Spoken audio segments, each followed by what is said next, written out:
Hi everyone, Tony Tonkin here.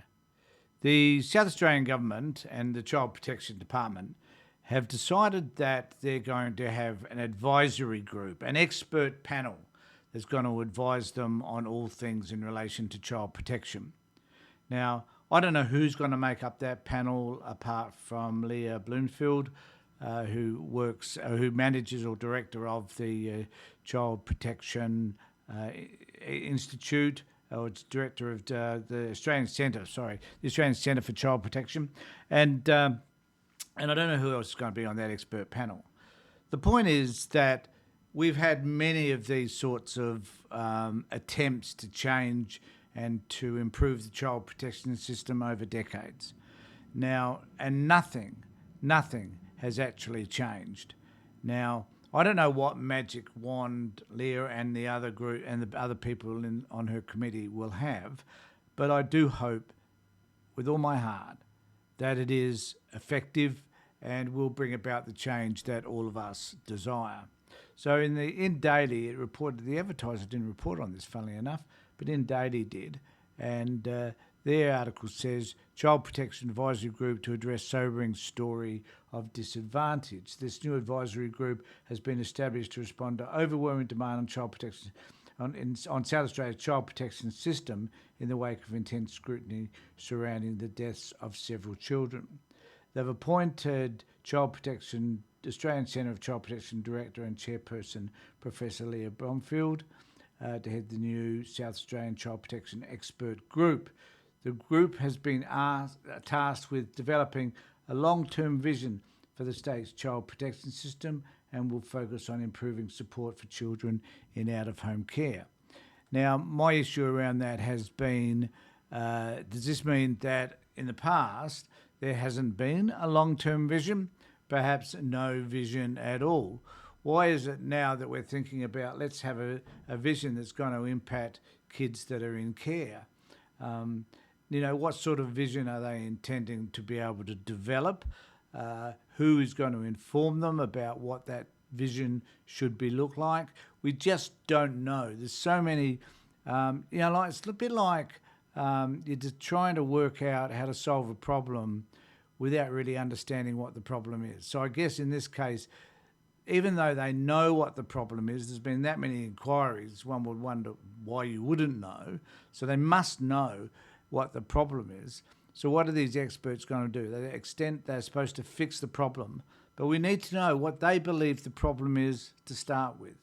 And one of those problems is clearly that there's a whole host of children going into care that perhaps couldn't if there were early intervention programs, and also that there's a large portion of Indigenous kids that are also finding themselves in care.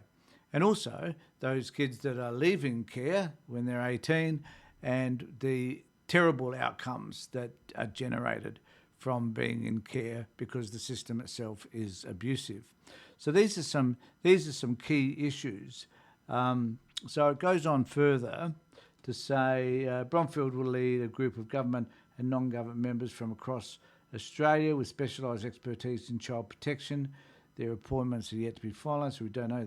They certainly won't ask anybody from the Child Protection Party because we actually might know what's going on because of all the people we speak to. And these people are probably going to be informed by those people with distinct involvement in the child protection system, namely social workers and others. I wonder to what extent this particular group is going to look to parents, the stakeholders, other stakeholders, people that are users of this system. How are they going to address that? How are they going to speak to kids that have been in care and what those experiences were and what they would wish to change? My experience is that the more we have contact with those people that have been in care or those people that have got kids in care, the more we understand the way this system is supposed to function, because they certainly will be able to tell us that.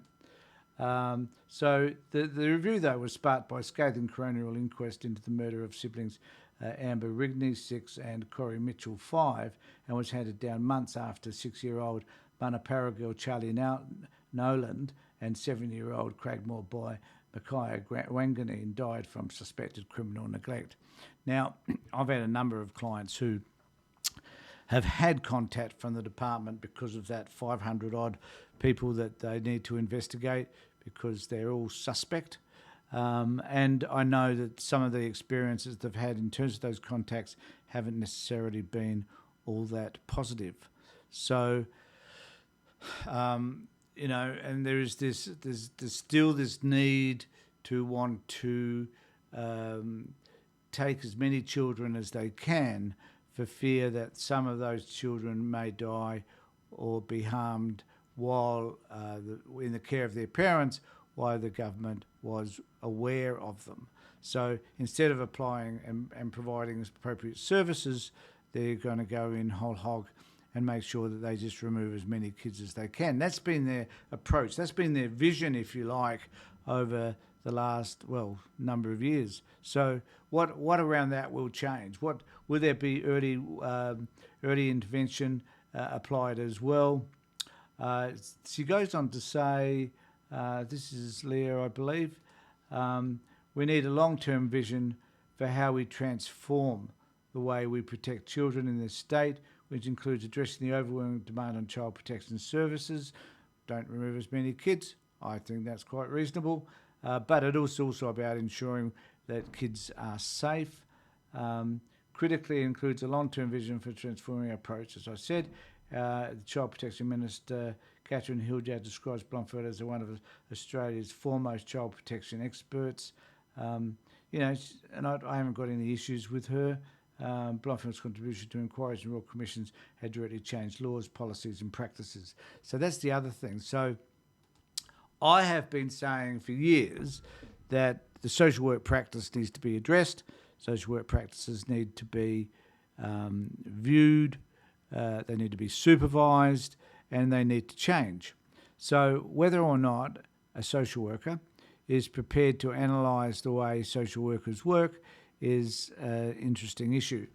I had an experience during the week where a client had called me and wanted me to participate in a review meeting, and I had said, look, I'm not available at the time, but I'm available later in the day at 2:00. And the parent rang the social worker, and the social worker told him he wasn't available then, but he would be available, and he wasn't available the following week. So we left the whole thing up in air. I wrote a couple of letters of complaint. Eventually the social worker rang the parent and said that 2:00 on the Thursday was fine. My point being is that those practices that we see some social workers do, not all of them, those practices that we witness are things that need to be identified in order to change this system. And I've got a video coming out which will be on the Child Protection Party page, webpage, which and on YouTube, which will help you to identify those particular problems. The program's called the REAL program, REAL, and I hope that those of you, wherever you're watching this, can access that, because it's an opportunity to find ways to change the system. But I hope that in this instance, they find a way to be able to have these experts involved that will look for functional ways which actually impact the relationships that are developed between parents, children and workers, that enhances the children's experience. So where possible, children remain with their parents, or where there is some doubt as to the effectiveness of children staying, that some services or particular services are provided.